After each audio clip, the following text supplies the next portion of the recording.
softly in her in-laws' living room.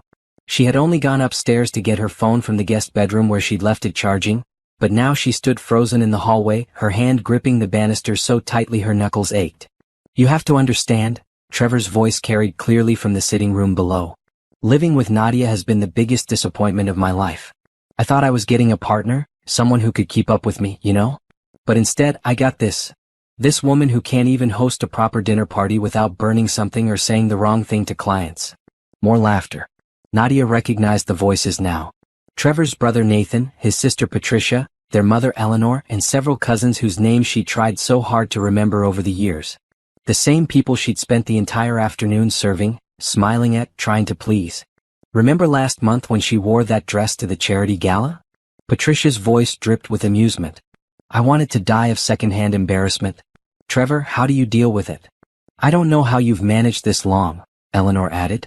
"If I had known this is what you were settling for, I would have set you up with the Henderson girl. Remember her? Beautiful, educated, came from the right kind of family." "Oh, believe me, I know," Trevor interrupted. His voice was different now, not the gentle tone he used with Nadia but something harder, almost bitter. "Sometimes I look at her across the dinner table and wonder what I was thinking. She can't hold a conversation with my colleagues. She dresses like she shops at discount stores. And don't even get me started on her family. Did you know her father was a mechanic?" "A mechanic?" "Trevor." Eleanor gasped, but she was laughing. They were all laughing. "I'm serious. I've spent 5 years trying to polish her up, make her presentable, and it's like trying to teach a dog to use silverware. She's an embarrassment. The embarrassment of the family, really. I'm just waiting for the right time to." Nadia didn't wait to hear the rest. She turned and walked back down the hallway on legs that didn't quite feel like her own, moving on autopilot, her mind a strange blank space of shock and something else, something that felt like her entire world tilting on its axis. She found herself in the guest bathroom, door locked, sitting on the closed toilet lid, staring at her reflection in the mirror across from her. The face looking back seemed like a stranger's. Carefully applied makeup, hairstyled exactly how Eleanor had once suggested she wear it, a bit more polished dear for the family gatherings, wearing the navy dress Trevor had picked out because it's appropriate and doesn't draw too much attention. How long had she been erasing herself? 5 years. They'd been married for 5 years, and she realized with a creeping horror that she couldn't remember the last time Trevor had looked at her with actual warmth. When was the last time he'd asked her about her day? When was the last time he'd touched her without it feeling like an obligation? Her phone buzzed in her hand. A text from Trevor. "Where are you? Mother wants to serve coffee." Of course. She was supposed to be downstairs serving his family, the same family that had just spent the last 10 minutes laughing about what an embarrassment she was. The same husband who had just told them all that he was waiting for the right time to, what? Leave her? Divorce her? Nadia looked at her reflection again. 32 years old.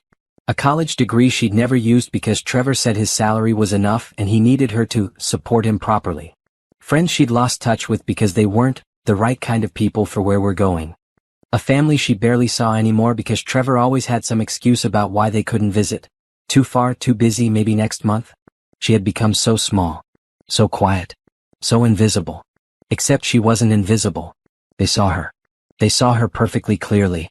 They just didn't like what they saw. Another text. "Nadia? Mother is getting impatient." Her fingers moved automatically, typing out a response. "Headache." In the bathroom. "Down in a minute."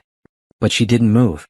She sat there for what might have been 5 minutes or 50, listening to the muffled sounds of the party below, trying to remember who she had been before Trevor.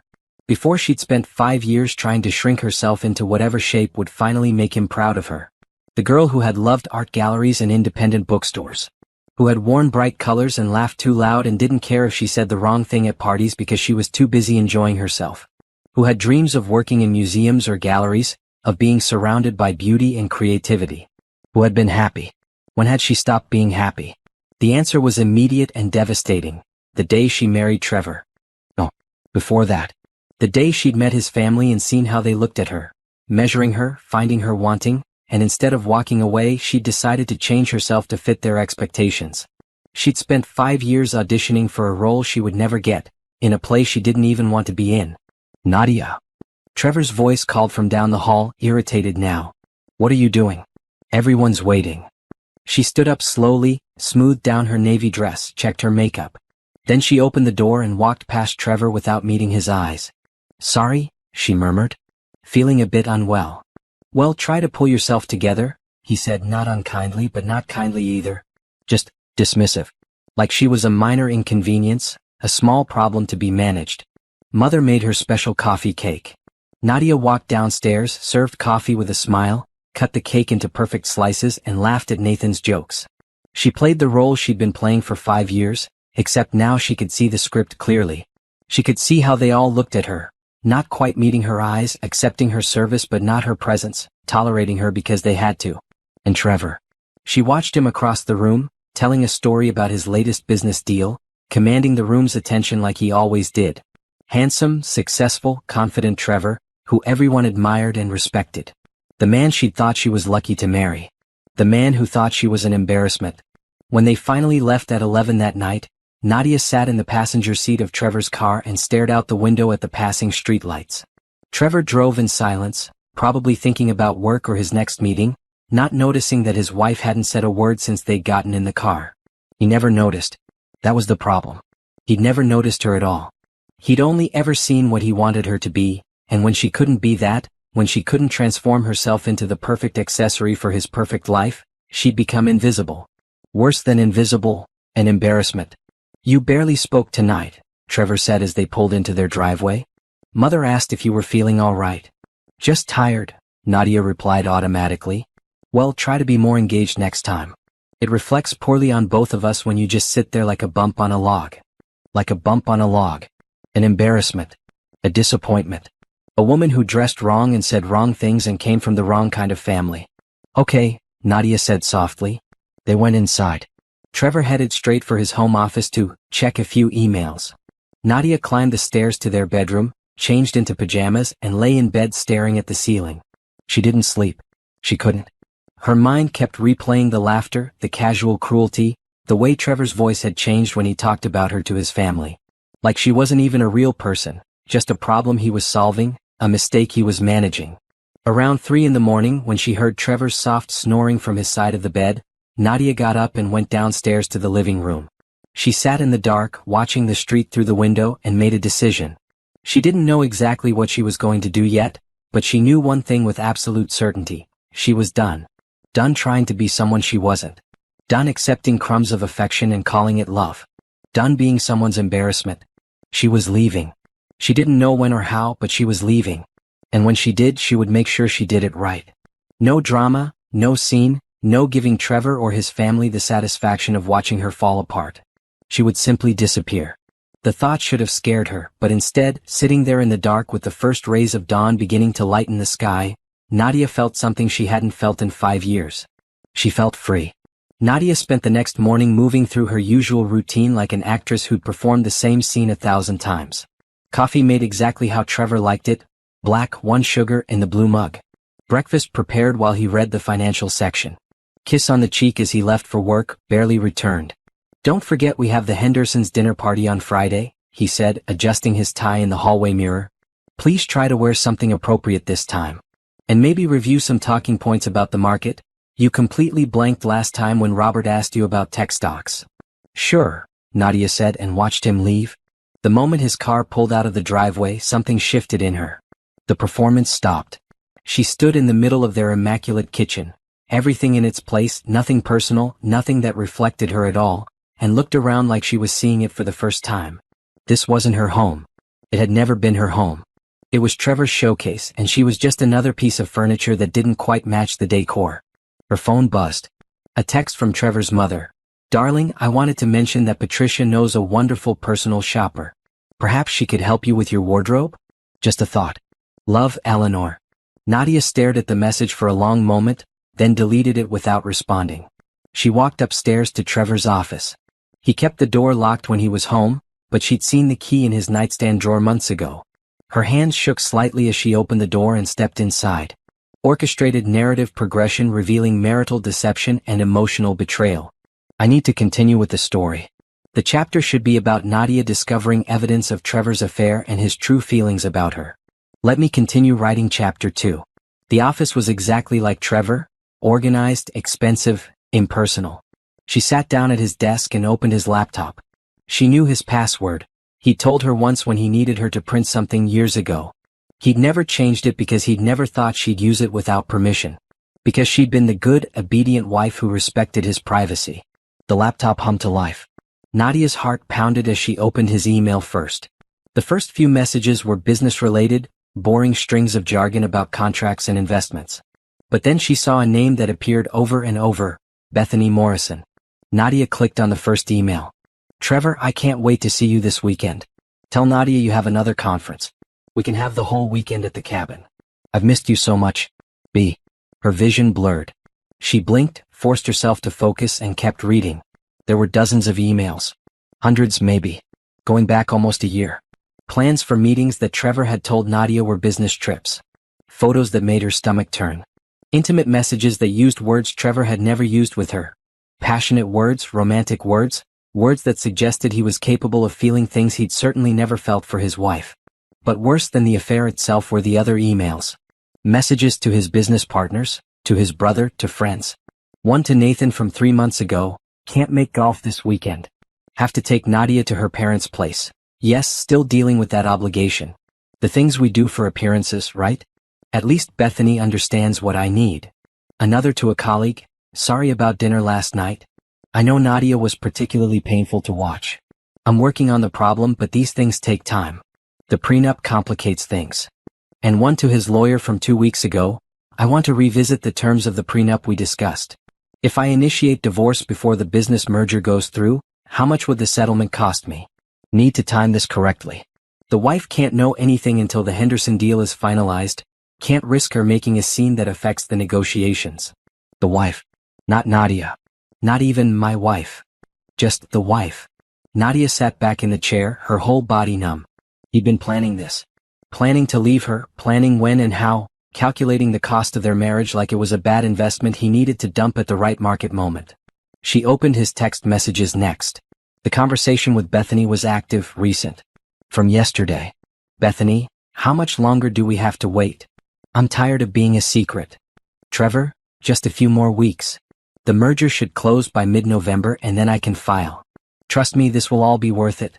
You're worth it. Once I'm free of her, we can finally start our real life together. Bethany, I hope so. I hate thinking about you going home to her every night. Trevor, it's torture. But it's temporary. She has no idea what's coming. She's clueless about everything.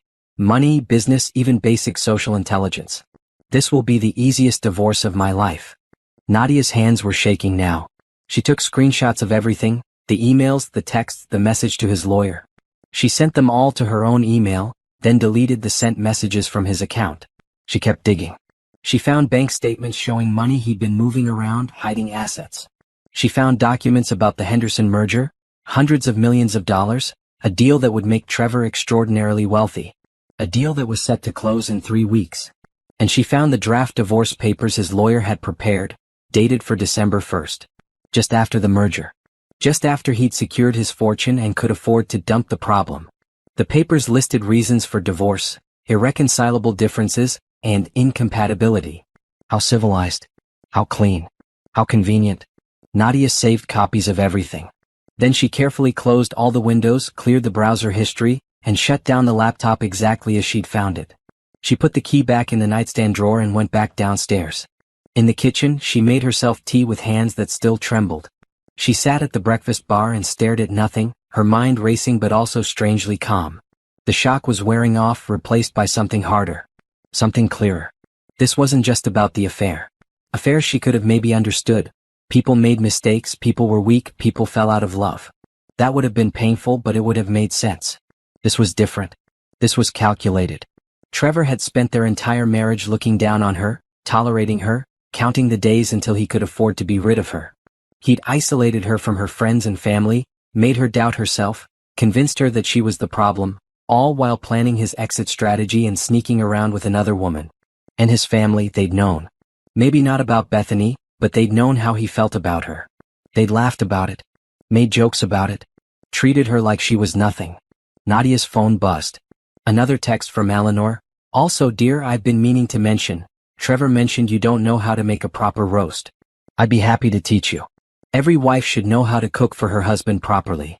Every wife should know her worth, Nadia thought. And hers was a lot more than this. She spent the rest of the day going through the house with new eyes. She looked through drawers, closets, the home safe. Combination was their wedding anniversary. How ironic. She found more evidence of Trevor's double life. Receipts from expensive restaurants she'd never been to. Hotel charges from cities he'd claimed were business trips. Credit card statements showing purchases of jewelry she'd never received. In the back of his closet, hidden in a suit bag, she found a burner phone. The messages on it were even more explicit, more damning. Plans and promises, intimate details that made her feel sick. But she documented everything. Took photos, made copies, sent them all to her secret email account that Trevor didn't know about. By the time Trevor came home that evening, Nadia had a complete picture of her marriage. And it was worse than she'd imagined. "Dinner ready?" Trevor called out as he walked in, already loosening his tie. "Almost," Nadia replied, her voice steady. She'd ordered takeout from his favorite restaurant and plated it like she'd cooked it. Another performance. They ate in near silence. Trevor scrolled through his phone, probably texting Bethany. Nadia watched him and felt nothing. No love, no anger, not even really hurt anymore. Just a cold, clear certainty. "I have a conference in Atlanta this weekend," Trevor said without looking up. "Leave Friday morning, back Sunday night." "Okay," Nadia said. "The cabin with Bethany," she translated mentally. "Try not to blow up the house while I'm gone," he added with a small laugh, like it was a joke. Like she was incompetent even at being alone. "I'll do my best," Nadia replied. That night, while Trevor slept beside her, Nadia lay awake making plans. She had 3 weeks before the merger closed. 3 weeks before Trevor planned to blindside her with divorce papers, probably after securing all the assets in his name. But she wasn't going to wait for Trevor's timeline. She wasn't going to play the role of the clueless wife who got discarded after she'd served her purpose. She'd spent 5 years being who Trevor wanted her to be. Being small, quiet, apologetic, grateful for whatever scraps of attention he threw her way. That version of Nadia was gone now. Dead.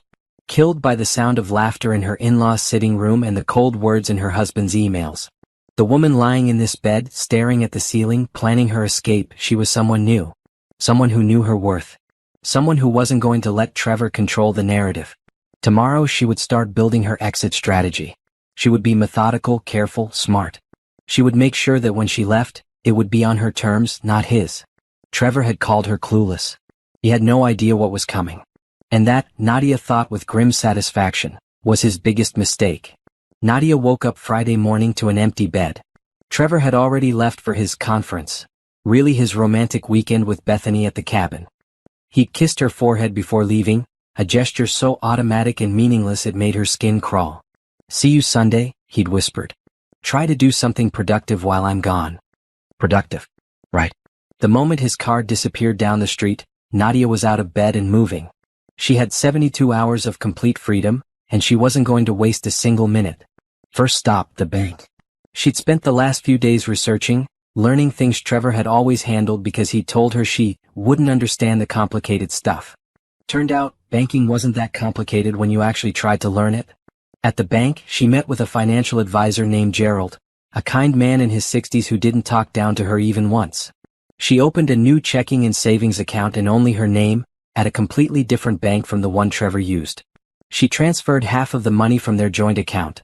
Money she'd contributed to for years with the small inheritance from her grandmother, money that was legally half hers.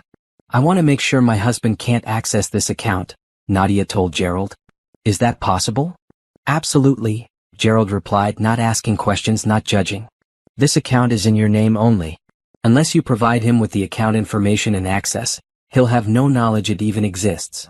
Nadia also learned about Trevor's attempts to hide assets. Gerald couldn't give her specific advice about divorce proceedings, but he could educate her about common financial tactics and what documentation she should keep. She left with folders full of information and a feeling of power she hadn't experienced in years. Next, she drove to a lawyer's office across town. She'd found Diane Mitchell through careful research, a divorce attorney with a reputation for being tough, thorough, and discreet. Diane's office was in a modern building, all glass and steel, nothing like the stuffy old money establishments Trevor preferred. Diane was a black woman in her 50s with sharp eyes and a no-nonsense demeanor. She listened to Nadia's story without interruption, occasionally making notes on a legal pad. "You said your husband has been planning to file in December?" After this business merger? Diane asked when Nadia finished. Yes. He's been hiding assets, preparing divorce papers, the whole thing. And you have documentation of all this? Nadia opened her phone and showed Diane the screenshots and photos she'd collected. Emails, texts, bank statements, everything. Diane's expression didn't change, but her eyes gleamed with something that might have been satisfaction. This is excellent work, Nadia. You've gathered exactly what we need. What are my options? Several. First, you don't have to wait for him to file. You can file first, which gives you certain advantages. Second, because you have evidence of adultery and asset concealment, we can contest the prenup. It may not be enforceable if we can prove he entered the marriage or conducted himself during the marriage in bad faith. Nadia's heart raced. So I'm not trapped? The prenup doesn't mean I walk away with nothing? Not necessarily. Especially with this evidence. But Nadia, I need to be clear. Divorce litigation can be lengthy and expensive. If your goal is to leave quickly and cleanly, that's one strategy. If your goal is to fight for a fair settlement, that's another. What do you want? Nadia thought about Trevor's emails. The way he'd calculated her worth, planned to discard her, laughed at her with his family. The years she'd spent shrinking herself, apologizing for existing, trying to be good enough. I want fair, she said firmly. I want what I'm legally entitled to, and I want to make sure he can't screw me over. But I also want out. I don't want to drag this out for years just to punish him. I just want what's mine and my freedom. Diane nodded. I can work with that. Here's what I suggest. We prepare all the documentation, but we don't file yet. You take some time to get yourself situated, find a place to live, line up your support system, make sure you're emotionally and practically ready.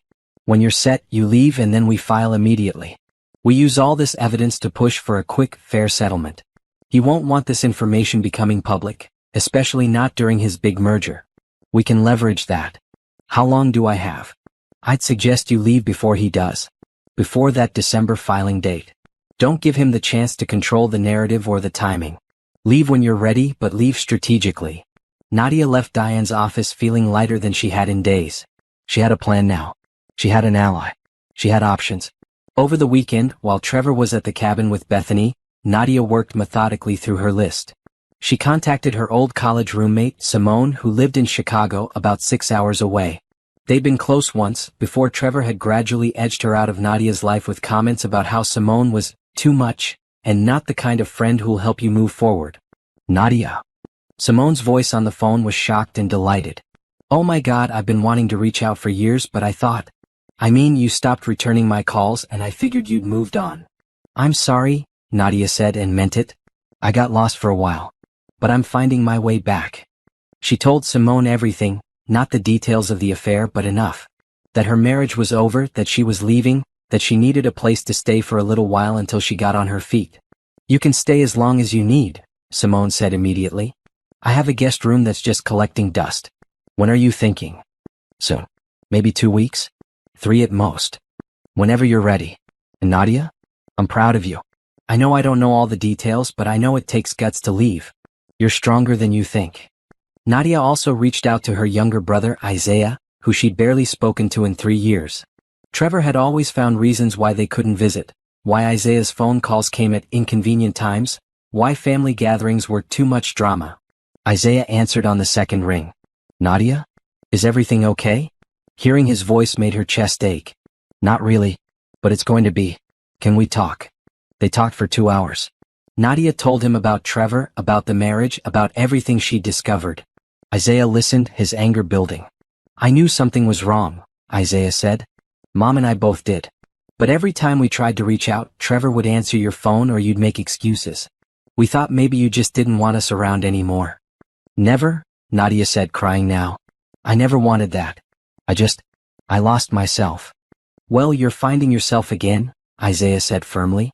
And when you leave that jerk, you're not going to be alone. You've got family who loves you. Real family, not those pretentious assholes he calls relatives.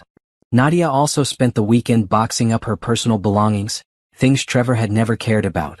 Her books, her old art supplies, photos from before the marriage, the jewelry her grandmother had left her. She stored the boxes in the back of her closet, ready to go. She researched jobs in Chicago, updated her resume, reached out to a few contacts from her old museum studies program. She'd let those connections lapse, But when she explained she was relocating and looking for opportunities, several people responded with leads and encouragement. She even scheduled an appointment with a therapist in Chicago for her second week there. She knew this wasn't going to be easy, that leaving was just the first step in a long journey of healing and rebuilding. Sunday evening, Trevor came home tanned and relaxed, smelling like expensive cologne and someone else's perfume. "How was your weekend?" he asked absently, dropping his bag by the door for Nadia to deal with. "Quiet," she replied. "Productive." "Good. I'm exhausted. Wake me up when dinner's ready." He headed upstairs for a shower. Nadia stood in the kitchen, listening to the water run, and felt nothing but contempt. Over the next 2 weeks, Nadia continued her preparations. She made copies of every important document: tax returns, insurance policies, property deeds, investment statements. She documented every asset they owned. She took photos of everything in the house, time-stamped and detailed, in case Trevor tried to claim she'd taken things that weren't hers. She withdrew cash in small amounts that wouldn't raise red flags. She got a new phone on her own plan. She rented a storage unit and started moving boxes there, a few at a time, whenever Trevor was at work. She played her role perfectly. The dutiful wife, the embarrassment of the family, the woman who didn't know any better. She attended the Hendersons' dinner party in the appropriate dress, said the appropriate things, smiled appropriately. She let Eleanor teach her how to make a proper roast, even though Nadia had been making excellent roasts for years. Trevor had just never noticed. All the while she was planning her escape. She set a date, November 15th.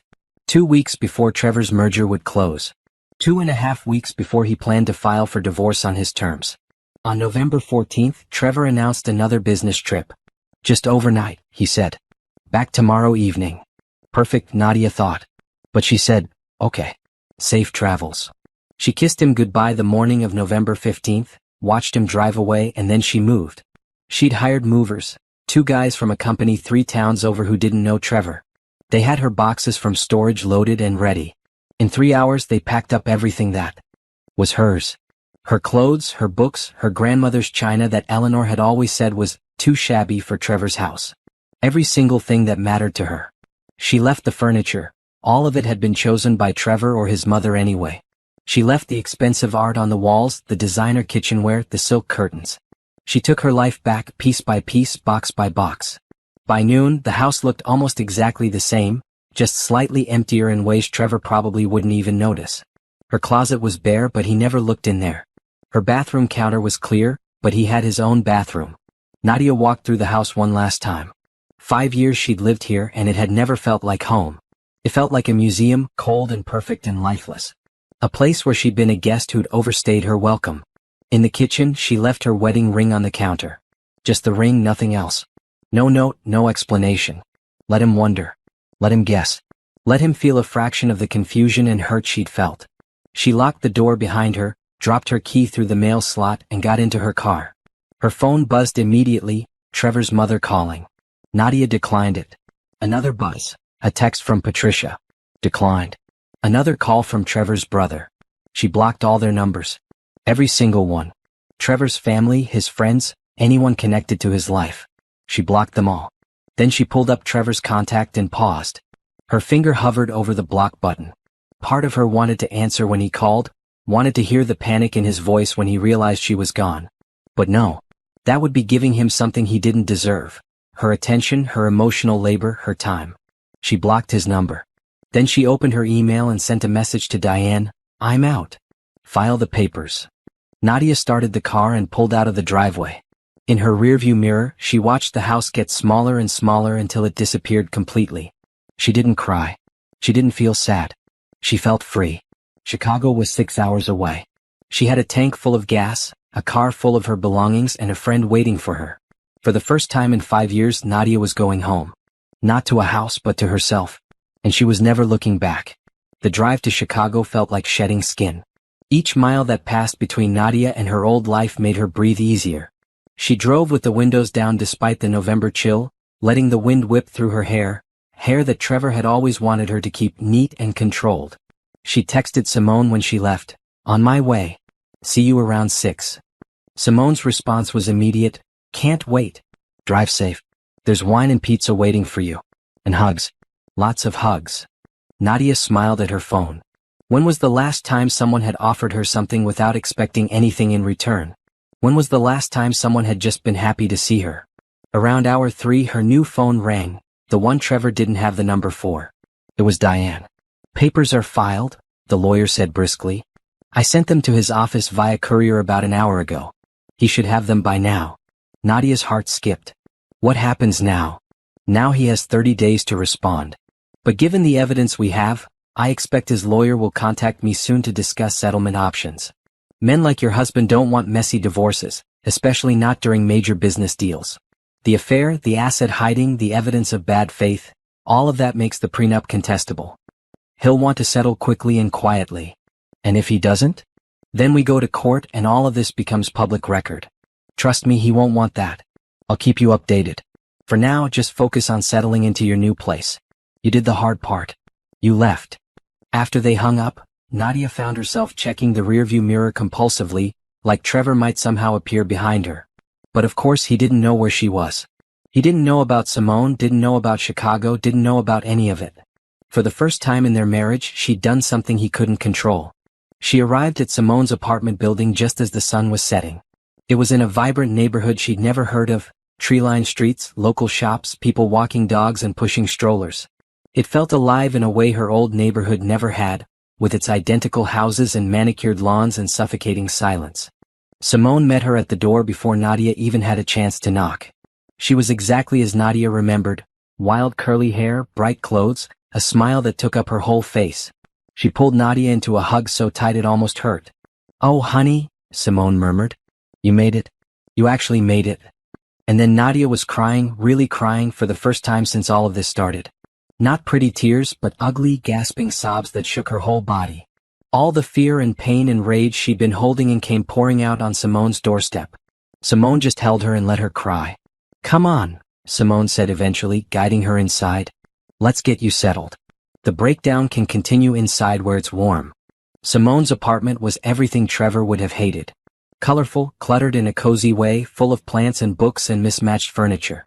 Art covered the walls. Real art, not the expensive pieces Trevor bought because they were investment pieces. There were photos everywhere, memories of a life fully lived. "Your room," Simone said, opening a door off the hallway.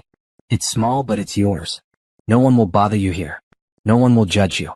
No one will make you feel like you have to be anyone except exactly who you are." The room had a bed with a colorful quilt, a small desk by the window, an empty closet waiting to be filled. It was simple, imperfect, and the most beautiful thing Nadia had seen in years. "It's perfect," Nadia whispered. They spent that evening eating pizza on Simone's couch, drinking wine and catching up. Nadia told her everything, the full story, nothing held back. Simone listened, occasionally interjecting with colorful commentary about Trevor's character. "I knew he was trouble," Simone said. "Remember when we all went out for your birthday that first year you two were dating? He made that comment about my hair being unprofessional." Like, excuse me? We were at a bar, not a board meeting. Nadia remembered. She defended Trevor back then, made excuses. "He just wants the best for everyone," she'd said. How blind she'd been. "Did he ever even ask what you wanted?" Simone asked. "In all those years, did he ever actually care about what would make you happy?" Nadia thought about it. Really thought about it. No, she realized.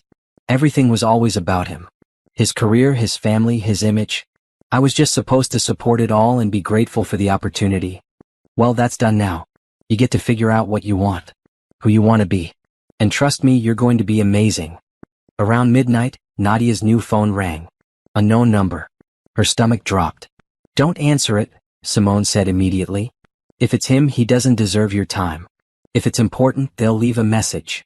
They didn't leave a message. But over the next hour, her phone rang 17 more times.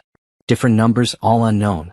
Trevor calling from different phones, probably trying to get through to her. Then the voicemail started. "Nadia, what the hell is going on? I came home and you're gone? Your stuff is gone? Call me back right now. This is insane. Nadia, I don't know what you think you're doing, but you need to come home. We can talk about this. Whatever's wrong, we can fix it. I got papers from some lawyer? Are you serious right now? You can't just leave and file for divorce without even talking to me. That's not how marriage works." And then hours later his tone changed. "Nadia, please. I don't understand. If I did something wrong, tell me what it is. I deserve at least that. 5 years of marriage and you just disappear? That's cruel. Simone was reading over Nadia's shoulder. Oh, now it's cruel? The audacity of this man. The voicemails from Trevor's family started arriving next. Eleanor, Patricia, Nathan, all of them demanding to know where she was, what she was thinking. How dare she embarrass the family like this? Embarrass the family, Nadia repeated with a bitter laugh. That's rich. Block them all, Simone advised. You don't owe them anything. Not even an explanation. Nadia blocked the numbers, but new ones kept calling. Trevor was determined she'd give him that. Then, around 2 in the morning, a text came through from a number she didn't recognize. Nadia, it's Bethany. Trevor's a mess. I don't know what's going on between you two, but he's here at my place and he's falling apart.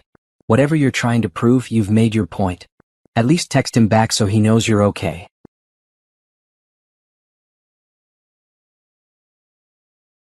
Nadia stared at the message for a long moment. Then she showed it to Simone. The nerve, Simone said. The absolute nerve of this woman. Nadia typed out a response. Trevor's at your place? Funny. He told me he was at a conference. I guess we both know what kind of conferences he attends. Don't contact me again.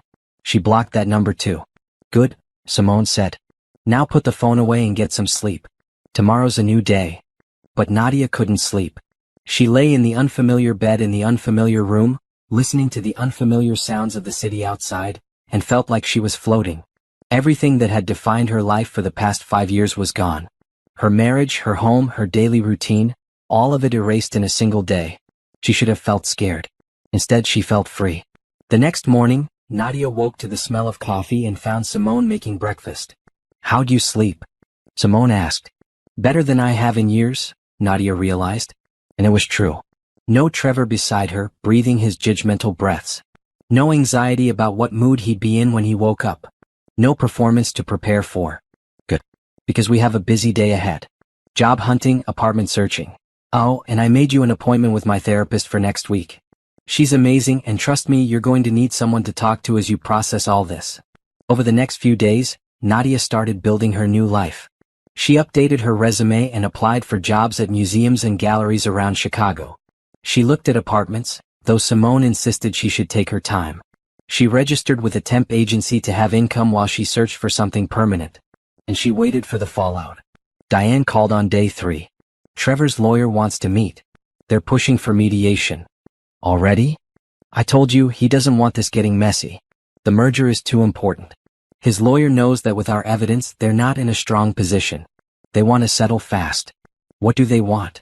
They're willing to negotiate on the prenup terms. Significantly. I think we can get you a fair settlement, Nadia. Not just what the prenup said, but what you actually deserve. How fair? We're talking several $100,000, maybe more. Plus your share of any assets acquired during the marriage. And I'll make sure he covers all your legal fees. Nadia felt dizzy. She'd left expecting nothing but her freedom. The prenup had been ironclad, or so Trevor had always told her. How is that possible? Because the prenup is worthless if we can prove he entered the marriage in bad faith or committed fraud. And honey, hiding assets while planning a secret divorce? That's fraud. The affair is just the cherry on top. He violated the terms of the marriage, which voids the prenup. His lawyer knows this. They want to settle before we file all this evidence in court. So what do I do? Leave it to me. I'll negotiate.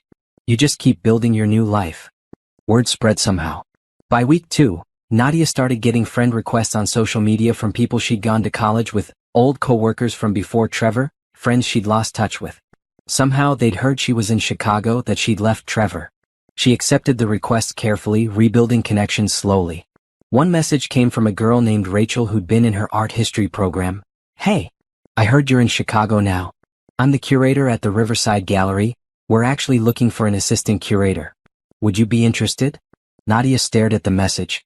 The Riverside Gallery. She'd read about it, a mid-sized gallery known for supporting emerging artists and innovative exhibitions. Exactly the kind of place she dreamed of working before Trevor had convinced her to be realistic. She typed back, very interested. Can we set up a meeting? By week 3, Nadia had a job interview scheduled, a therapist she'd met with twice, and a small studio apartment lined up to move into next month. She had her own money, her own plans, her own life. And Trevor? Trevor had the merger, the mistress, and the slowly dawning realization that his biggest embarrassment had been underestimating his wife. Diane called with news. They've agreed to our terms. $450,000 lump sum, plus your car, plus full legal fees, plus your portion of the retirement accounts. You walk away free and clear, and this whole thing will be finalized in 60 days. He agreed to that? His lawyer strongly encouraged it. The alternative was me filing all our evidence in public court, right as his merger was being finalized. The scandal would have cost him millions, potentially killed the whole deal. $450,000 was cheap to make you go away quietly. Make her go away. Even now, that's all she was to him, a problem to be solved with money. But the difference was now Nadia was okay with that. She didn't want Trevor's love or respect anymore. She didn't want his family's approval. She just wanted her freedom and a fair shake. And she was getting both. Tell them we have a deal, Nadia said. But I have one condition. What's that? I never have to see or speak to him again. All communication goes through you. If he tries to contact me directly, the deal's off. Done. I'll add it to the agreement. That night, Simone took Nadia out to celebrate. They went to a small wine bar in a neighborhood Trevor would have called too ethnic, or not our kind of place. They drank too much wine, laughed too loud, and didn't care who heard them. To new beginnings, Simone toasted. To new beginnings, Nadia echoed.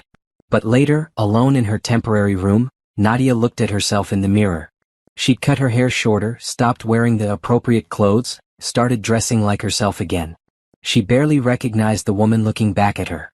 But this woman, this new version, looked happy, looked free, looked alive. Trevor had called her an embarrassment. But the truth was she'd been embarrassed of herself for staying so long in a marriage that diminished her, for letting someone else define her worth.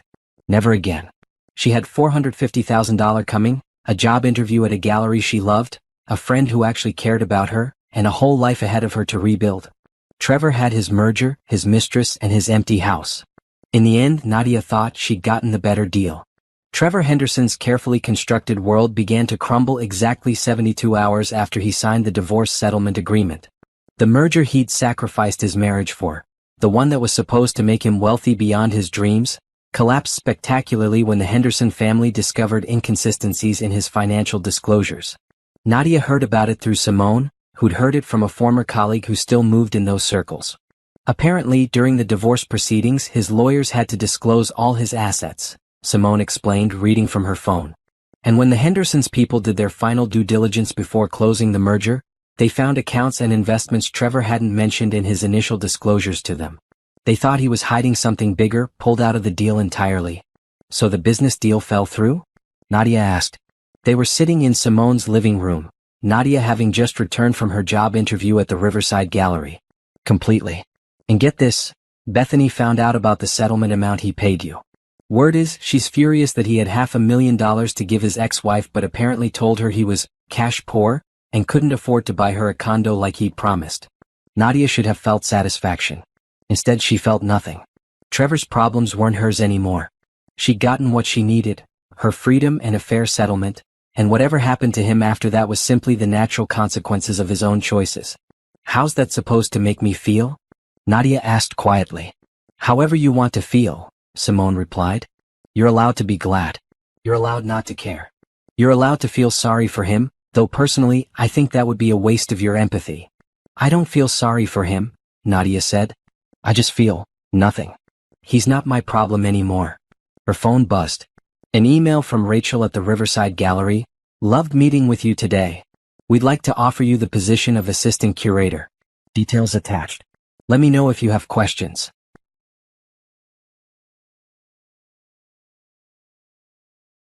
Nadia's hands trembled as she opened the attachment. The salary wasn't huge, but it was enough to support herself. More importantly, it was hers. A job she'd gotten on her own merit in a field she loved, at a place that valued her. I got it, she whispered. Simone, I got the job. Simone squealed and pulled her into a hug. Of course you did. You're brilliant and talented and exactly what they need. That night, Nadia called her brother Isaiah to share the news. That's amazing, sis, Isaiah said, and she could hear the pride in his voice. I'm so happy for you. And hey, Mom wants to know when she can come visit. She's been asking every day since you left Trevor. Mom wants to visit? Nadia felt her throat tighten. She'd been so worried that her family would be disappointed in her for leaving her marriage, for giving up on something she'd committed to. Are you kidding? She's been planning it since you told us you were leaving. She wanted to come right away, but I told her to give you some space to settle in first. But Nadia, she's proud of you. We all are. It takes courage to start over. After they hung up, Nadia sat in the quiet of her room and let herself feel it, the weight of fear she'd been carrying, the worry that leaving Trevor meant losing everyone else too. But it wasn't true. Her real family, the people who actually loved her, were still there. They'd always been there, waiting for her to come back to herself. The next few weeks passed in a blur of new beginnings. Nadia started her job at the gallery and loved it immediately. She had ideas, opinions, perspectives that Rachel and the other curators actually valued. They asked for her input. They listened when she spoke. They saw her. She moved into her studio apartment, small but hers, with exposed brick and big windows that let in morning light. She furnished it slowly with second-hand finds and pieces she actually liked, not what someone else told her was appropriate. She hung art on the walls. She bought colorful pillows. She made it home. She continued therapy with Dr. Patricia Hughes, a warm woman in her 60s who specialized in helping people recover from emotional abuse. What Trevor did, the gaslighting, the isolation, the constant criticism, that's abuse, Dr. Hughes told her in their third session. It might not have been physical, but it was real, and the damage it did is real. You're not overreacting by leaving. You're not being dramatic by feeling hurt. You experienced genuine trauma, and healing from that takes time. Hearing it validated, being told that what she'd experienced had a name, that it wasn't her fault, helped more than Nadia could have imagined. Meanwhile, news of Trevor's life continued to filter through social media and mutual acquaintances, though Nadia tried not to pay attention. Bethany had left him, apparently, once she realized there was no condo, no luxurious life together, just a man who'd sacrificed everything for a business deal that fell apart. His family was reportedly furious with him for how the divorce had reflected on them. His mother Eleanor had apparently told people at the country club that Trevor had handled things poorly. Handled things poorly. As if systematically destroying your wife's self-esteem and cheating on her were just minor tactical errors. One evening, about 6 weeks after Nadia had left, she was at the gallery late preparing for an upcoming exhibition when her phone rang. A known number. She almost didn't answer, but something made her pick up. Nadia? Trevor's voice. Strained, desperate. Please don't hang up. How did you get this number? Nadia asked coldly. And why are you calling? Our agreement says no direct contact. I know. I got it from, it doesn't matter. Nadia, please. I need to talk to you. We have nothing to talk about. Call my lawyer if you have legal questions. It's not about legal stuff. It's about us. About what happened. About? There is no us, Nadia interrupted. There never was really. There was you, and there was the version of me you tried to create. But that's over now. I know I messed up. His voice cracked. I know I said things I shouldn't have said, did things I shouldn't have done. But we were married for 5 years. That has to mean something. Nadia felt a flash of anger, hot and clean. You want to know what those 5 years meant? They meant me hearing you tell your family I was an embarrassment. They meant discovering you'd been planning to divorce me while pretending everything was fine. They meant finding out you were having an affair while I was home trying to be the perfect wife you told me I could never be. So no, Trevor. Those 5 years don't mean what you think they mean. I never should have said those things. I was frustrated and I took it out on you, and I'm sorry. I'm so sorry. You're sorry you got caught. You're sorry your merger fell through. You're sorry Bethany left you. You're not sorry for how you treated me, you're sorry about the consequences. That's not fair. Fair? Nadia laughed, a sound without humor. You want to talk about fair? Here's what's fair. I gave you 5 years of my life. I made myself smaller and smaller trying to fit into your perfect world. I apologized for existing. And you thanked me by mocking me behind my back and planning to discard me when it was convenient. So now I get to move on and build a life without you. That's fair. I miss you, Trevor said quietly. I know I don't deserve to, but I miss you. The house is so empty without you. Everything is empty. For a moment, just a moment, Nadia felt a pang of something. Not pity exactly. Just recognition that this man, despite everything, was human and hurting. But his pain wasn't her responsibility. It had never been her responsibility to manage his emotions, to make his life full, to be enough for him. I'm not coming back, Trevor. Not now, not ever. I'm happy here. I have a job I love, friends who actually care about me, a life that's mine. You gave me that, in a way. You made the decision to leave so easy. Nadia. Goodbye, Trevor. She hung up and immediately blocked the number. Her hands shook slightly as she set the phone down. Dr. Hughes had told her this might happen, that Trevor might try to contact her to pull her back in, especially once his life fell apart. Abusers often try to hoover their victims back when they've lost control, Dr. Hughes had warned. They'll apologize, promise to change, anything to regain that power. You need to stay strong. Nadia didn't feel strong in that moment. She felt shaky and sad, mourning not the man Trevor actually was, but the man she'd once hoped he could be. She called Dr. Hughes' emergency line. The therapist called back within 10 minutes. He called me, Nadia told her. And I told him no. I told him I wasn't coming back. How do you feel about that? Proud, Nadia realized. And sad. But mostly proud. That's completely normal, Dr. Hughes assured her. Grief isn't linear. You can be sad about losing the fantasy of what you hoped the marriage would be, while still being certain you made the right choice to leave. Those feelings can coexist. After the call, Nadia returned to setting up the gallery exhibition. The show was featuring emerging black artists from the Midwest, and she'd spent weeks helping select pieces and arrange the space. It was meaningful work, important work, and it was hers. Her phone buzzed with a text from Simone. Dinner at my place? Made your favorite. Nadia smiled. Real friendship, freely given, no strings attached. Be there in an hour. As she walked through the gallery space, adjusting lights and checking labels, Nadia thought about Trevor's phone call. He'd said the house was empty without her. But the truth was, the house had always been empty. What he missed wasn't her, he'd never really known her. He missed the idea of her, the convenience of having someone to blame, someone to manage his life, someone to make him feel important. She didn't miss him at all. She didn't miss the house or his family, or the life they'd built. It had never been her life. It had been a performance, and she'd finally walked off the stage. Her real life was here now, in this gallery, in Simone's apartment, in therapy sessions and Sunday phone calls with Isaiah, in the small moments of joy she was learning to recognize again. Trevor got the empty house. Nadia got herself back. And that, she thought as she locked up the gallery and headed to Simone's, was more than a fair trade. 3 months into her new life, Nadia stood in front of a room full of people and spoke about art for the first time in years. It was a gallery talk for the Emerging Artists exhibition, and she'd spent the week before terrified she'd mess it up, say the wrong thing, embarrass herself. But when she started speaking, something clicked. The words flowed naturally as she discussed the themes in the artwork, the artist's techniques, the cultural context. People listened. They asked questions. They engaged with her ideas. A few even approached her afterward to continue the conversation. You're a natural, Rachel told her as they cleaned up after the event. I knew you would be. You have this way of making art accessible without dumbing it down. That's a rare gift. Really? Nadia asked, still not quite able to believe it. Really? In fact, I wanted to talk to you about taking on more public-facing responsibilities. Educational programs, curator talks, maybe even some writing for our website and catalogs. If you're interested. Interested? Nadia was thrilled. These were exactly the kinds of opportunities Trevor had convinced her she wasn't capable of. I'd love that. Her personal life was rebuilding too. She'd reconnected with old friends, made new ones, started building a social circle that actually nourished her instead of draining her. She went to museums on weekends. She took a painting class. She read books Trevor would have called frivolous. She existed loudly, messily, joyfully. Her mother and Isaiah visited for a weekend, and Nadia showed them around Chicago with pride. They met Simone, saw her apartment, came to the gallery. You seem different, her mother said over dinner that first night. Lighter. Like you can breathe again. I can, Nadia replied.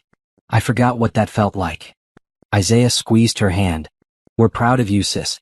It couldn't have been easy to start over like this. It was the easiest hard thing I've ever done, Nadia said.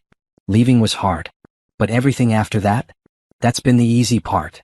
The divorce was finalized in February, exactly 94 days after Nadia had walked out of Trevor's house. Diane called to tell her it was official. You're free, the lawyer said.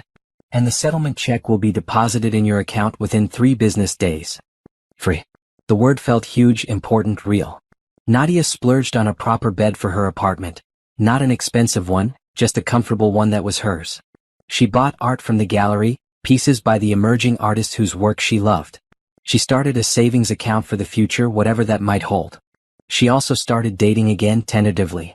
Nothing serious, just coffee dates and casual dinners, remembering what it felt like to have someone be interested in her thoughts and opinions, to have conversations that were actually reciprocal. One of those coffee dates was with a man named Jordan West, an artist whose work was being featured in the gallery's summer show. He was quiet, thoughtful, with kind eyes and hands that were always paint-stained. They'd met when he came in to discuss the installation of his pieces, and Nadia had been struck by how he listened when she talked about his work. Really listened, asking follow-up questions, caring about her perspective. "Would you want to get dinner sometime?" Jordan had asked after one of their meetings. Not as curator and artist, just as people? Nadia had hesitated. Dr. Hughes had warned her about jumping into new relationships too quickly, about the importance of being solid in herself before letting someone else in. "I'd like that," she'd said. "But I need to be honest, I just got out of a really difficult marriage. I'm not looking for anything serious right now. I'm still figuring out who I am on my own." Jordan had smiled. "That's fair. How about we just be friends who have dinner sometimes? No pressure, no expectations. Just good food and good conversation." They'd been having those dinners for a few weeks now, and Nadia found herself looking forward to them. Jordan was easy to talk to, never pushy, never trying to fix her or change her. He told her about his art, his struggles as a black artist trying to make it in a competitive field, his own past heartbreaks. She told him about Trevor, about the marriage, about rebuilding. "You're brave," Jordan said one evening over Thai food. "A lot of people would have stayed. It's safer even when it's awful." "I didn't feel brave," Nadia admitted. "I felt terrified. I still feel terrified sometimes." That's what bravery is though. Being scared and doing it anyway. Around this time, Nadia started hearing through the grapevine that Trevor's life was continuing to spiral. He'd lost several clients after the Henderson merger fell through. His reputation in business circles was damaged. He'd moved out of the house, couldn't afford it anymore apparently, and was renting a small condo. Part of Nadia, the part that Dr. Hughes said would take longer to heal, felt guilty about this. Like somehow his downfall was her fault for leaving, for taking the settlement money, for not being there to support him. But the stronger, healthier part of her knew the truth. Trevor's problems were his own making. He'd hidden assets, lied to business partners, cheated on his wife, and treated everyone in his life as tools to serve his ambition. The consequences he was facing weren't because Nadia left. They were because his house of cards had finally collapsed under its own weight. "You didn't cause this," Dr. Hughes reminded her in therapy. "You extracted yourself from a toxic situation. What happened to him after that is not your responsibility." Nadia was learning to accept that. Learning to silence the voice in her head that sounded suspiciously like Trevor, telling her everything was her fault, that she wasn't good enough, that she should have tried harder. That voice was getting quieter every day. Spring arrived and with it, new opportunities. Rachel offered Nadia a promotion, full curator, not just assistant. With it came a salary increase, more responsibility, and the chance to develop her own exhibitions. "You've earned this," Rachel said. "Your work these past few months has been exceptional. The artists love working with you, the community engagement numbers are up, and frankly, you have a vision for this place that I want to nurture." Nadia accepted immediately. Later that evening she called everyone who mattered to share the news. Simone, Isaiah, her mother, even a few friends from college she'd reconnected with. Each conversation was filled with genuine excitement and support. She didn't call Trevor. She didn't even think about calling Trevor. He was a chapter of her life that was closed now, the pages sealed shut. That night, celebrating with Simone over wine and takeout, Nadia realized something profound. She was happy. Not just okay, not just surviving. Actually happy. "I don't think I've been happy in years," she told Simone. "Like genuinely happy. I forgot what it felt like." "You deserve it," Simone said firmly. "You deserve all of this, the job, the life, the freedom to just be yourself." "I wasted so much time," Nadia said quietly. 5 years with Trevor. 5 years I'll never get back." "You didn't waste them," Simone countered. "You learned from them. You learned what you don't want, what you won't accept, what you deserve. Those are valuable lessons even if they came at a cost."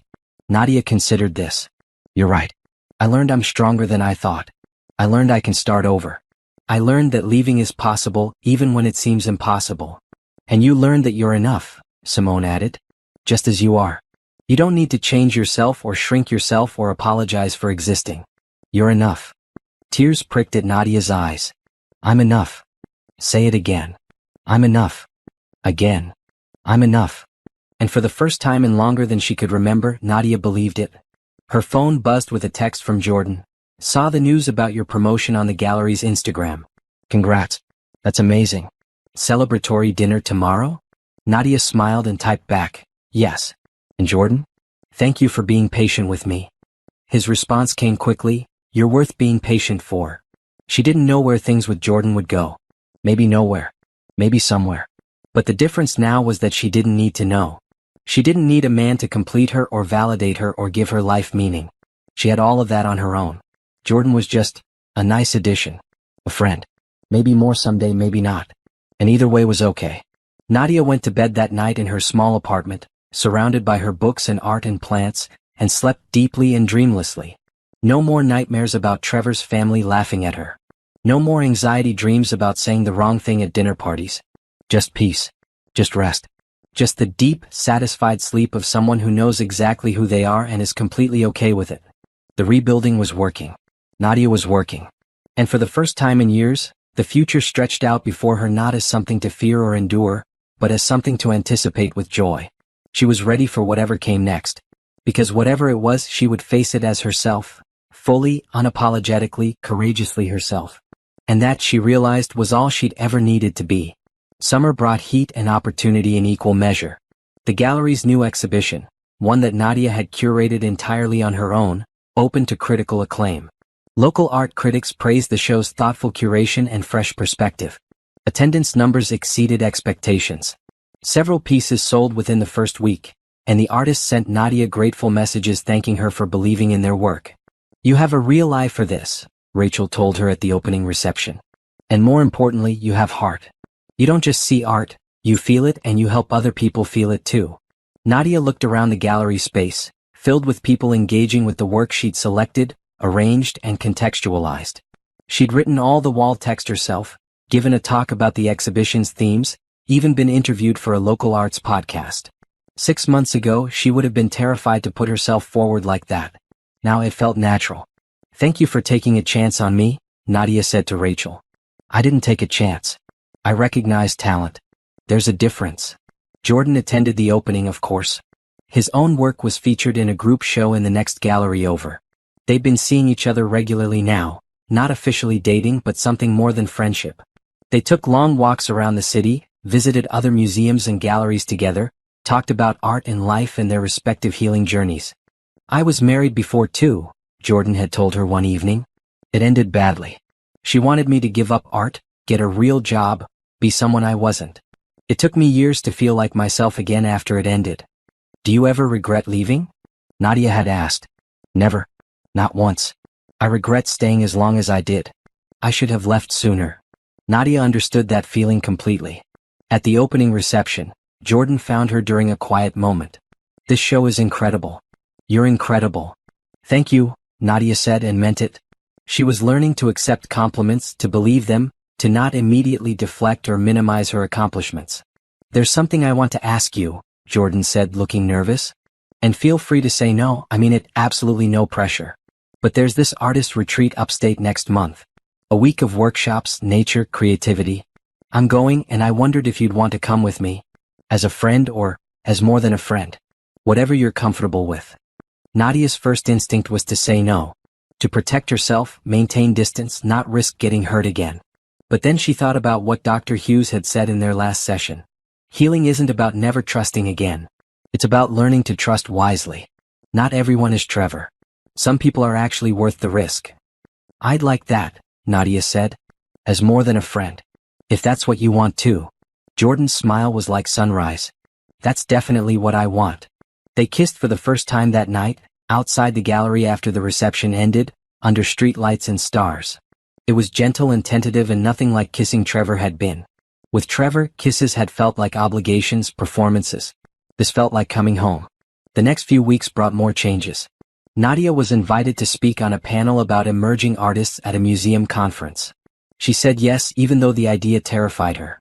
A regional arts magazine asked to interview her about her curatorial approach. She said yes to that too. She also joined a book club that Simone's friend hosted, started volunteering at a community arts center, and took up yoga. She was filling her life with things that brought her joy, with people who appreciated her, with experiences that made her feel alive. "You're glowing," her mother said during one of their weekly phone calls. "I can hear it in your voice. You sound happy." "I'm happy, Mom. Really happy." "Good. You deserve it, baby.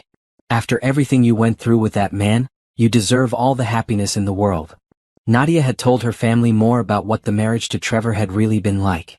Not immediately, she'd needed time to process it first, but gradually in conversations that helped them all understand what she'd survived. Her mother had cried. Isaiah had been angry. But they'd all supported her, validated her experience, and reminded her that she was loved unconditionally. It was a gift, being reminded that love didn't have to come with conditions, that she didn't have to earn affection by being someone she wasn't. One Saturday in July, Nadia was at a coffee shop writing wall text for an upcoming exhibition when someone approached her table. "Nadia? Nadia Anderson?" She looked up and recognized a woman from her and Trevor's old neighborhood. Jennifer something, one of the country club wives who'd always looked at Nadia with barely concealed disdain. "Hi," Nadia said cautiously. "I just wanted to say, I heard about the divorce, and I wanted to apologize." Jennifer shifted her weight awkwardly. "I wasn't nice to you. None of us were. We followed Eleanor's lead and she decided you weren't good enough for Trevor, so we all treated you like you weren't good enough either. That was wrong." Nadia didn't know what to say. Part of her wanted to tell Jennifer exactly what she thought of her and the rest of Trevor's social circle. But a bigger part of her just felt tired of holding on to anger. "Thank you for saying that," Nadia said simply. "For what it's worth," Jennifer continued, "Trevor's not doing well. He's bitter and angry and blames everyone but himself for how things turned out. A lot of us have distanced ourselves from him. His behavior toward you, what we heard about after the divorce, it was inexcusable." "What did you hear?" Jennifer looked uncomfortable. "That he was cheating on you. That he'd been planning to divorce you for months while pretending everything was fine. That he said terrible things about you to his family. I feel awful that I contributed to making you feel unwelcome. You deserved better." "I did," Nadia agreed. "But I'm getting better now. So thank you for the apology. I appreciate it." After Jennifer left, Nadia sat for a long moment processing the encounter. She'd spent so much energy in that marriage trying to win over Trevor's friends and neighbors, trying to fit in, trying to prove she belonged. And now here was one of them, apologizing, acknowledging that she'd been treated badly. It should have felt vindicating. Instead it just felt sad. Sad that she'd wasted time caring about the opinions of people who'd never really mattered. Sad that she'd let their judgment make her feel small. But also grateful. Grateful that she'd escaped. Grateful that she'd built a new life where people valued her for who she actually was. She returned to her writing, the interaction already fading in importance. Jennifer's apology was nice, but it didn't change anything. Nadia didn't need validation from Trevor's world anymore. She had her own world now and it was infinitely better. The artist's retreat with Jordan was magical. A week in the woods, surrounded by creative people, making art and thinking and talking and laughing. Jordan painted while Nadia sketched and wrote and allowed herself to be creative in ways she hadn't since before the marriage. They hiked together, cooked meals with the other artists, stayed up late talking about everything and nothing. And yes, they shared a cabin, shared a bed, shared intimacy that was warm and real and so different from what Nadia had experienced with Trevor. "I care about you," Jordan told her one night as they lay together, windows open to let in the sounds of the forest. "I know we're taking this slow and I respect that. But I want you to know I see you. The real you. And I think you're extraordinary." Nadia felt tears prick her eyes. "I care about you too. And I think I'm finally ready for this. For us. For whatever this becomes." "No pressure," Jordan said, kissing her forehead. "We have time." Time.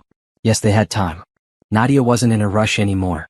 She wasn't trying to force herself into someone else's timeline or expectations.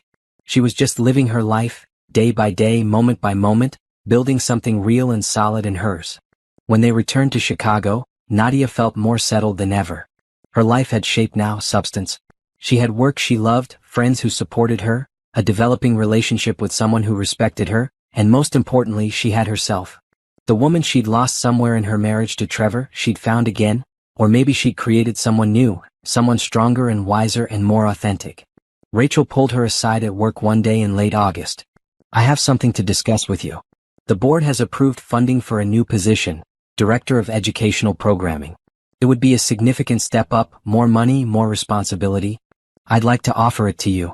Nadia's breath caught. "Director? You're ready for it. You've proven yourself over and over. You're creative, knowledgeable, great with people, and you bring fresh perspectives to everything you do. What do you say? Yes, Nadia said without hesitation. Absolutely yes. That night, she called everyone to share the news. Then she celebrated with Jordan over a fancy dinner neither of them could really afford but decided to splurge on anyway. To director Nadia Anderson, Jordan toasted. May this be the first of many achievements. To new beginnings, Nadia countered. And to knowing our worth. To knowing our worth, Jordan echoed. As summer faded into fall, Nadia looked back on the past 9 months with something like awe. She'd left a marriage that was destroying her. She'd started over in a new city with nothing but hope and determination. She'd rebuilt her life from scratch. And now she had a career she loved, relationships that nourished her, and a future that felt limitless. Trevor's voice still echoed in her head sometimes, telling her she wasn't good enough, wasn't smart enough, wasn't enough. But those echoes were fading, growing quieter every day, drowned out by her own voice, stronger, clearer, certain. She was enough. She'd always been enough. And finally, beautifully, she believed it. October brought crisp air, changing leaves, and an unexpected visitor to the gallery. Nadia was in her new office. The promotion had come with actual workspace, reviewing proposals for winter programming when the front desk called. Someone here to see you, the receptionist said, voice uncertain. He says it's important. His name is Trevor Henderson. Nadia's stomach dropped. Tell him I'm not available. I did. He says he'll wait. He seems determined. Nadia took a deep breath, then another. She could feel her heart racing, old anxiety patterns trying to reassert themselves. But she wasn't the same woman Trevor had known. She'd spent nearly a year rebuilding herself, becoming stronger, becoming whole. Call security and let them know we might have a situation, Nadia said calmly. I'll be out in a moment. She checked her reflection in the small mirror on her wall. Professional dress, natural hair styled the way she liked it, minimal makeup. She looked like herself. Confident, capable, self-assured. Nothing like the woman who'd served coffee to Trevor's family while they laughed about her. Trevor was in the gallery's main space, pretending to look at artwork but clearly just waiting. He looked terrible, thinner than she remembered, wearing a suit that seemed slightly too big, stress evident in the lines around his eyes. He'd aged in the 10 months since she'd left. Or maybe she'd just never really looked at him before, not clearly. Trevor, she said coolly, you need to leave. Our divorce agreement specifically states no direct contact. He turned and something flickered across his face, relief, maybe, or hope. Nadia. Thank God. I've been trying to reach you for months. Through lawyers as agreed. What part of no contact is unclear to you? I just need 5 minutes. Please. Just 5 minutes to talk. We have nothing to talk about. Leave or I'll have security escort you out. Nadia, please. His voice cracked.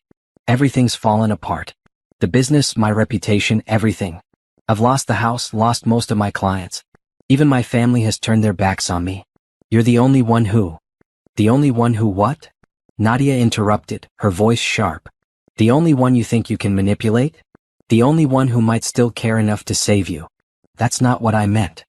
I don't care what you meant. I care that you're here, violating our agreement, in my workplace, trying to make your problems into my problems again. That's what you always did, Trevor. Everything was always my responsibility to fix. I know I hurt you, Trevor said, taking a step closer. Nadia held her ground. I know I said terrible things, did terrible things. But I've been in therapy. I've been working on myself. I understand now how badly I treated you.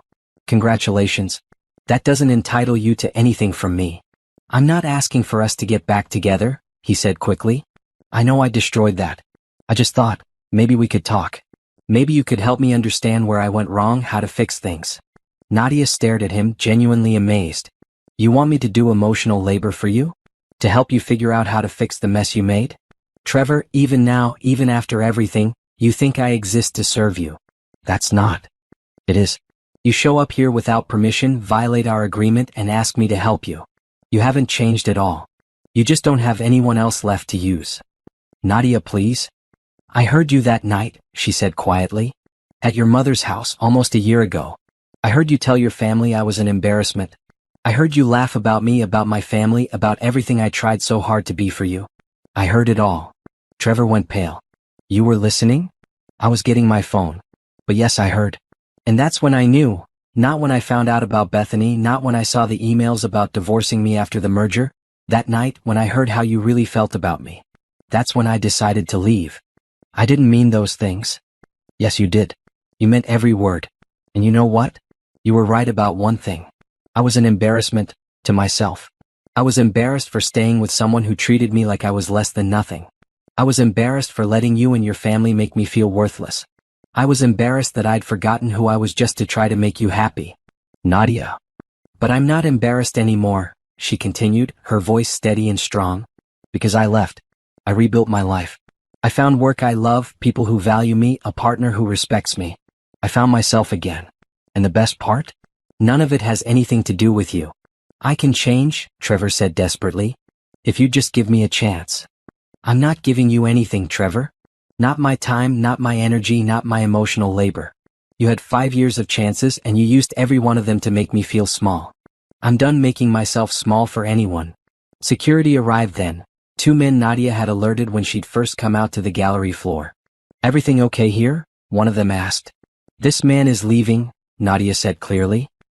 He's not welcome here, and if he returns, I want him escorted off the property immediately. You heard her, the guard said to Trevor. Time to go. Nadia, wait. Goodbye, Trevor. They escorted him out. Through the gallery's windows, Nadia watched him stand on the sidewalk for a long moment, looking lost and small before finally walking away. She stood there for several minutes after he'd gone, her hands shaking slightly, adrenaline coursing through her system. But underneath the physical response was something else, a sense of completion, of closure, of finality. Rachel appeared beside her. Are you okay? That looked intense. That was my ex-husband, Nadia said. Coming here to ask for help fixing his life. Are you kidding me? After what he put you through. He genuinely believed I might help him.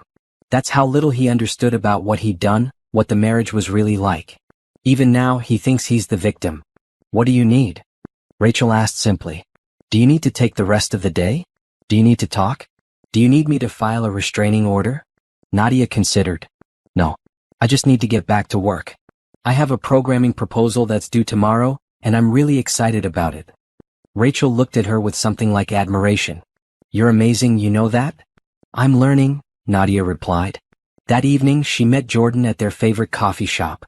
She told him what had happened, needing to process it with someone who understood. How do you feel? Jordan asked. Powerful, Nadia realized. I thought seeing him would make me feel small again or scared or like I might doubt my choices. But instead I just felt powerful. Like I finally had a chance to tell him exactly what his behavior did to me, what I thought of him, without having to manage his emotions or make him feel better about himself. That's growth, Jordan said. That's healing. It really is. Nadia paused. Jordan, I need you to know something. I'm not going back to him. Not ever, not for any reason. This thing with you and me, I'm all in. If that's what you want too.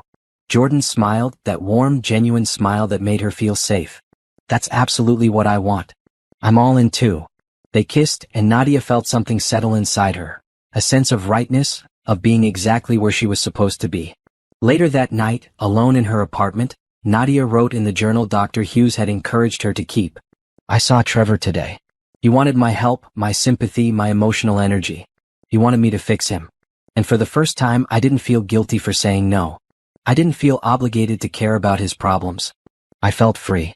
This is what healing looks like. Not never being affected, but being affected without being destroyed. Not never feeling sad, but feeling sad without being consumed. Not never encountering the past, but encountering it with the tools to handle it. I'm not the woman I was a year ago. That woman would have listened to Trevor's sob story, might have even believed she could help, might have felt responsible for his unhappiness. This version of me knows better. This version knows that his emotions are not my responsibility, that his consequences are not my fault, that his problems are not mine to solve. I am enough. I was always enough. And I will never again let anyone convince me otherwise. She closed the journal, turned off the lights, and went to bed with a clear conscience and a peaceful heart.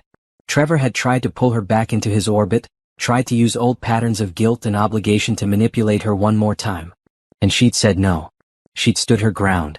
She'd protected herself and her new life. That, Nadia thought as she drifted off to sleep, was worth celebrating. Not because she'd hurt Trevor, that had never been the goal, but because she'd finally, fully, completely chosen herself. November arrived with cold winds and new opportunities. The gallery's winter exhibition, centered on themes of transformation and resilience, was Nadia's most ambitious project yet. She'd been working on it for months, carefully selecting artists whose work spoke to the idea of emerging from darkness into light, of rebuilding, of becoming. It was, she admitted to Dr. Hughes, deeply personal. "I'm curating my own story," Nadia said in one of their sessions. "These artists, they've all been through something. Trauma, loss, setbacks. And they've transformed that pain into something beautiful and meaningful. That's what I'm trying to do too. And you're succeeding," Dr. Hughes told her. "Look at how far you've come in less than a year." The exhibition opening was scheduled for the Friday before Thanksgiving.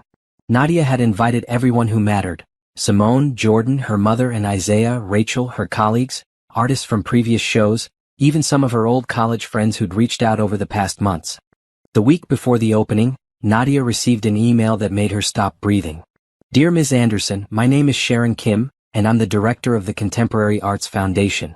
We've been following your work at the Riverside Gallery with great interest. Your curatorial vision, particularly your focus on emerging voices and themes of resilience, aligns perfectly with our mission.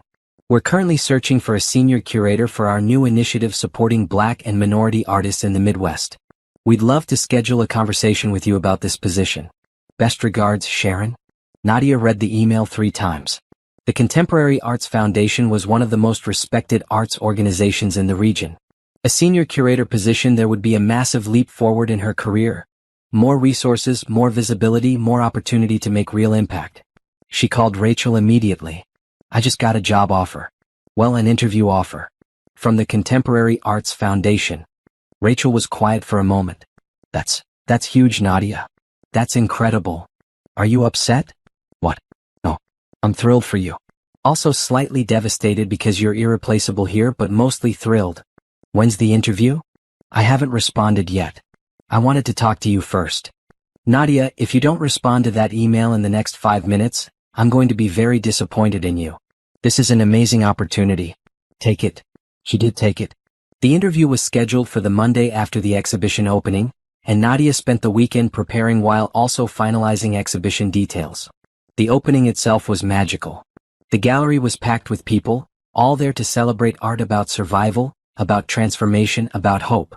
Nadia gave a talk about the exhibition's themes, her voice steady and confident, and received enthusiastic applause. Her mother hugged her tightly afterward. "Look at you, baby.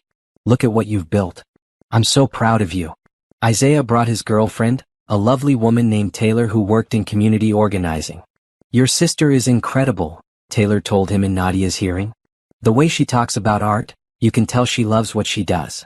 Jordan stood beside her throughout the evening, supportive but not overbearing, there when she needed him but giving her space to shine. At one point he whispered, "You're in your element. This is where you belong." Simone cornered her near the end of the night, wine in hand and tears in her eyes. "Remember when you showed up at my door almost a year ago? You were so broken, so lost. Look at you now. You're glowing. You're powerful. You're free." "I couldn't have done it without you," Nadia said honestly. "You did do it without me. I just gave you a place to land. You did the hard work." After the reception ended and the crowd dispersed, the core group, Nadia, Jordan, Simone, and Rachel, went out for late-night food at a diner that served breakfast at midnight. To Nadia, Rachel toasted with her coffee mug. "And to the future, whatever it brings." "To the future," they echoed. The interview with the Contemporary Arts Foundation went even better than Nadia had hoped. Sharon Kim and 2 other board members asked thoughtful questions about her curatorial philosophy, her vision for supporting emerging artists, her thoughts on making art accessible to diverse communities. Nadia answered with confidence, sharing her experiences and ideas without second-guessing herself. "You have a unique perspective," Sharon told her at the end. "You understand what it means to be underestimated, to have to prove yourself, to fight for recognition. That empathy comes through in your work. It's exactly what we need."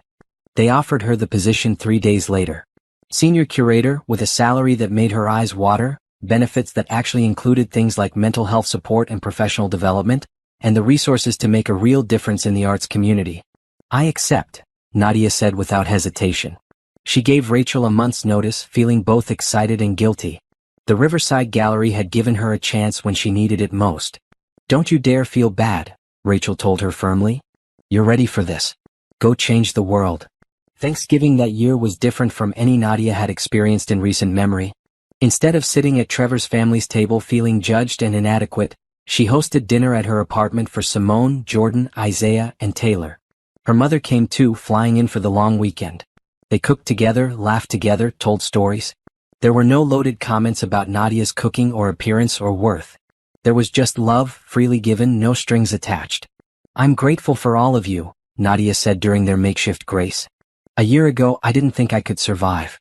Now I'm sitting here with people who actually care about me, doing work I love, living a life that's mine. Thank you for being part of my journey.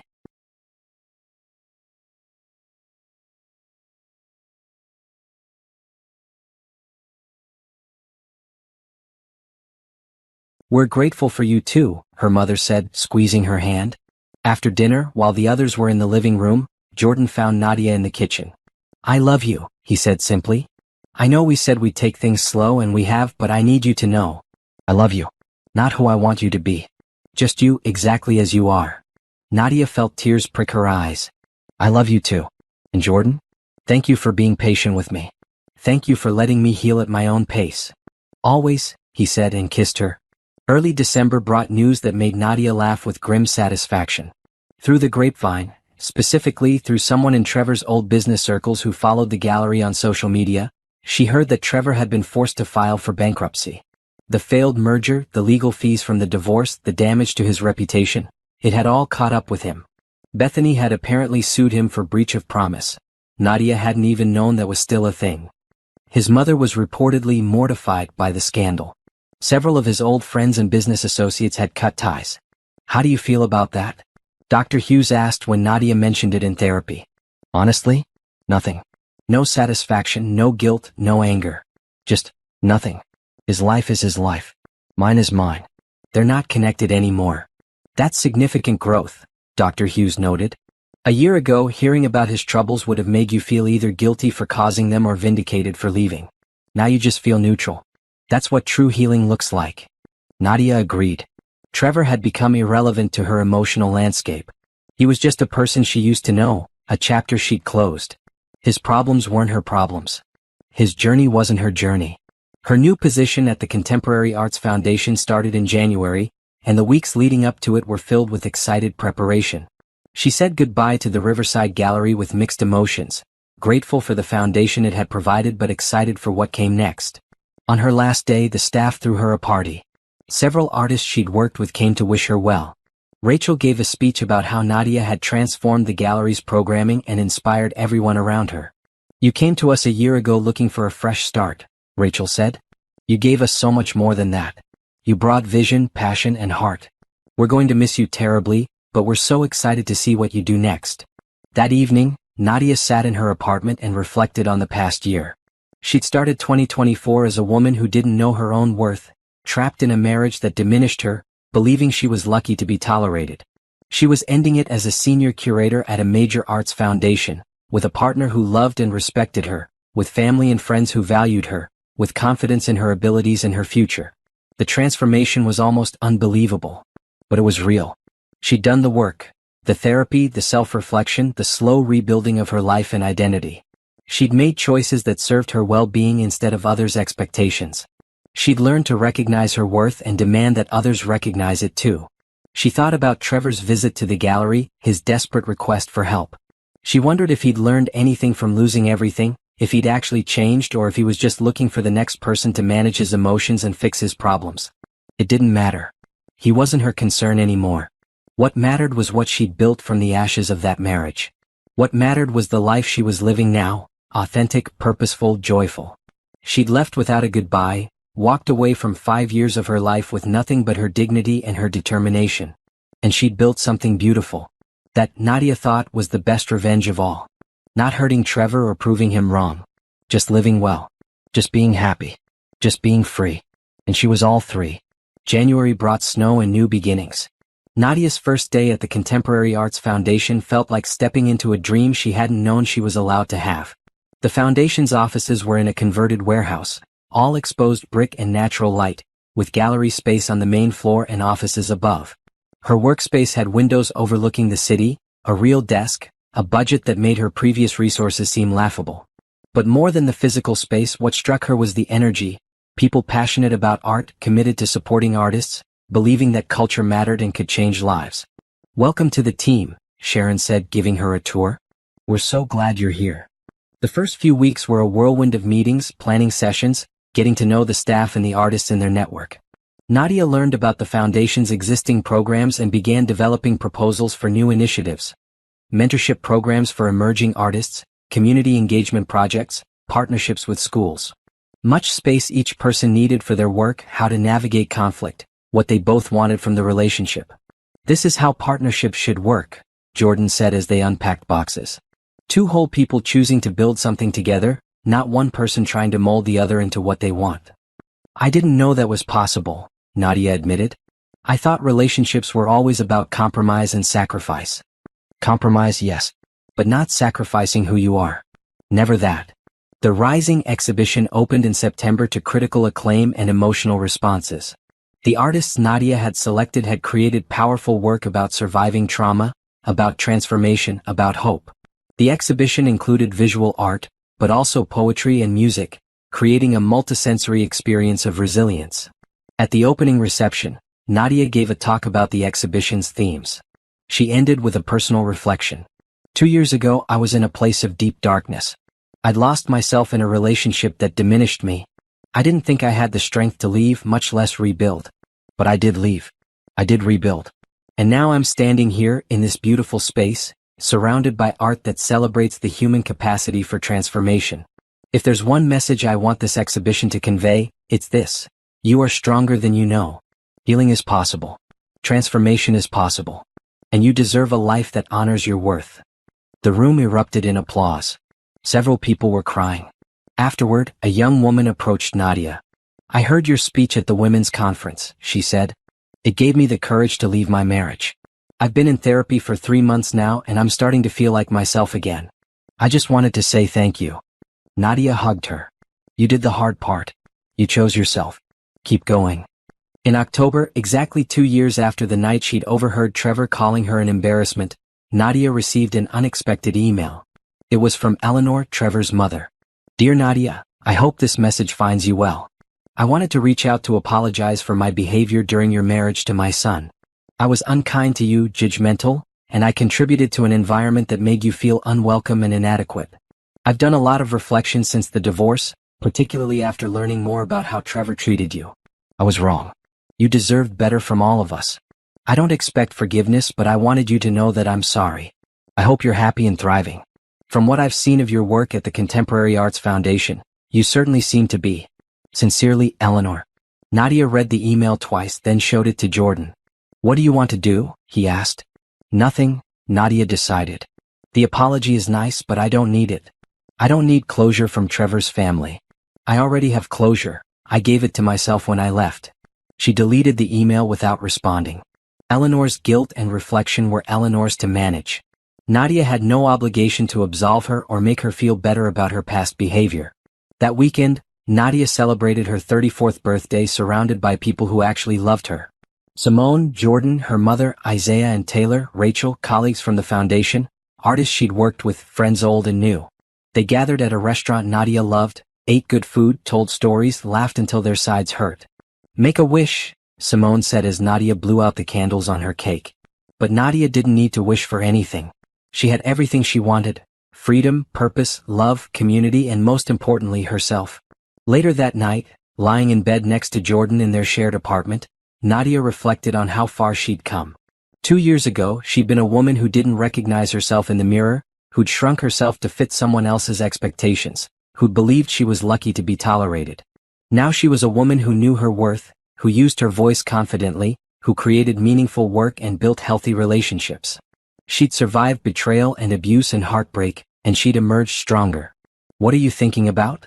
Jordan asked sleepily. "How happy I am," Nadia said. "How grateful I am that I left. How glad I am that I found my way here, to this life, to you.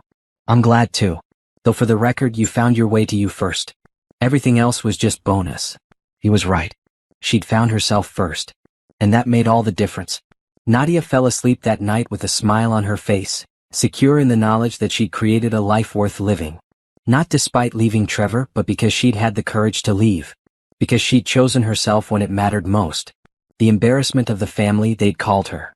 The woman who wasn't good enough, wasn't smart enough, wasn't enough. But they'd been wrong. She'd always been enough. She just hadn't known it yet. Now she did.